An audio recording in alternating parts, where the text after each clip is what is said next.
Hey guys, your girl Key, and I'm back with another video. And today I'm gonna be doing one of those answering the questions from a subscriber, another one because I got another question. So I just titled this video what the broader question was, and it's gonna be how does WWE treat their talent? Now the comment I got was from Lisa's Plays. He said, "How do you feel about how they're using Randy and AJ Styles? Do you think they are losing too much, or do you think because they are older, their time is coming to an end and they should be able to lose to big up the newer and over talent?" Now, when it comes to like older talent, those who are veterans, I think the idea of how we've seen older talent being used and how we've seen older talent being in the WWE, the whole how health, how they move in the ring, how things have changed in the medical field. I think a lot of their span in the ring has lengthened a great deal. I mean, they don't do as much stuff. They don't do the same things that they used to that would need them to retire because they're so much in pain, and the surgeries and stuff they've been probably getting has just kind of gave them like a second lease on their careers. So I think the idea of that kind of has changed over time, and I'm pretty happy about that. But to answer his question, I don't really have a problem with how they use Randy Orton or AJ Styles to a certain extent. I think it really depends on how they end the matches of when they lose. Like with Randy Orton, whenever he had a match, whenever he was in a match that was high stakes, if he lost, well, when he lost, because he's been losing, when he loses, the way they finish it does not harm Randy's character at all. It doesn't do anything bad to his character. It just helps push the other opponent, push the over, makes the other person look better. Like with the Money in the Bank tag team situation, that was fine because at the end of the day, he didn't get pinned. He did not get pinned. And for Gunther and Randy, he got submitted. Like for King and Ring, it was not really a pin. Those type of losses for Randy helps and works because we still believe he has the ability to get a World Heavyweight Champion or a WWE Championship. I mean, we're wanting him to be in a feud with Cody Rhodes. Now, obviously, I think because if depending on when the feud is, it ain't gonna look good for Randy just because, you know, The Rock gotta come back. But otherwise, there's still room for Randy to get a belt. There's still room for Randy to hit different levels. Now, for AJ Styles, I would say the same thing, but that last match with Cody kind of changed my mind on it. Like, AJ Styles had the whole rivalry between him and LA Knight after the Royal Rumble, which the way they built that up was great because that Rumble match, y'all knew who's going to win. Y'all all knew who's going to win, and it was pretty obvious. But that and just LA Knight and both AJ Styles got something out of that feud. They just did. Both of them were able to get a different side of their character and kind of grow it, and also have the fans be behind LA Knight to build him up to where he is now. Now, for AJ Styles, it was more so we seen a real petty side of him. A side of him was less on like an honor role because he was tired. He was tired. Like the bloodline done messed him over. Then he come back and homeboy trying to take his spot that he thinks that he deserves.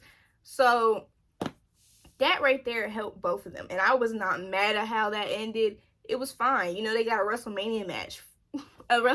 So I wasn't mad at that at all. But with Cody Rhodes, the first match, how that ended, fine. You know, it makes sense. But when AJ Styles, the match for the I Quit end, I didn't really rock with that ending. I just didn't. I think many people would agree that it wasn't a great ending for AJ Styles. But they could still help his character out after that. Like, they could still do something for that character.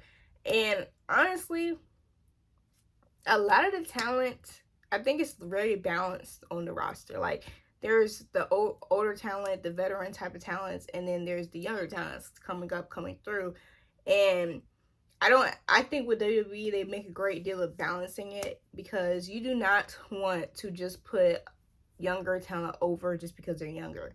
You know, put the younger talent over because they are good, because they connect with the fans, because that's what's going to be the future of the company. Not just because they're younger and the fans is like, dang, you just beat one of my favorites, boo. Like, don't have that. But instead, they are more mindful. Like with Sammy and Brown Breaker, I think that was a perfect execution on pushing the younger talent. Because first off, if Brown Breaker would have beat Sami Zayn at that Money in the Bank, I would have hated that for Sammy, because Sammy's character, I don't think his character would have been as where it is now. I personally just don't think public opinion with Sammy would have been where it is now.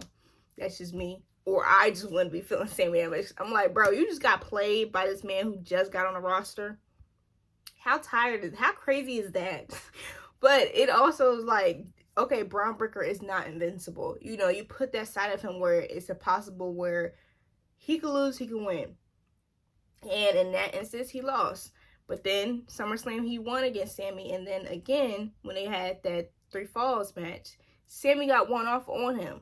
So it really helped both of their characters to where one does not get overlooked and buried by it. And that's how they should do the younger talent and older talent in general. And I like how they've been doing it. And honestly, when I say younger talent, when it comes to that AJ Styles and Cody Rhodes, they about the same age. So I just mean, I don't know what I meant by it, but I mean like how he's been using. I'm answering the question. How he's been using that situation, I didn't really care for it. Now, I really think that when it comes to age, I don't know, it's just starting to matter less. It's starting to matter less when they're good in the ring. Because look up how old Damian Priest is. Like, that's not an old age for wrestling anymore, in my opinion. Like, The Rock, I think it's going to vary between the person nowadays. It's going to be vary between the person, because the way the medical field's been going, these people's ring life may be a little longer, and I'm glad for it, because that just means there's more hope for me to get Roman Reigns when he's 50. That just means we get some hope for Roman Reigns when he's 50. 11 more years of the Tribal Chief. I ain't mad at it. Just don't pull out the Cena now, okay? You know what I'm saying? Let's shoot for 50. Let's shoot for 50. Shoot for 50, Roman. Shoot for 50. No, I'm just playing. As long as they happy in the ring, and as long as the talent is okay with how they getting booked, I ain't got a problem with it. You know, because some talent they want to put over the other talent. They want to grow the division. So, as long as we're hearing it, if we're not hearing anything from anybody, I'm cool. But that's my opinion. Let me know how y'all feel and how y'all would answer Lisa's Plays questions. But thank you for watching. Please like, comment, share, and subscribe. Bye!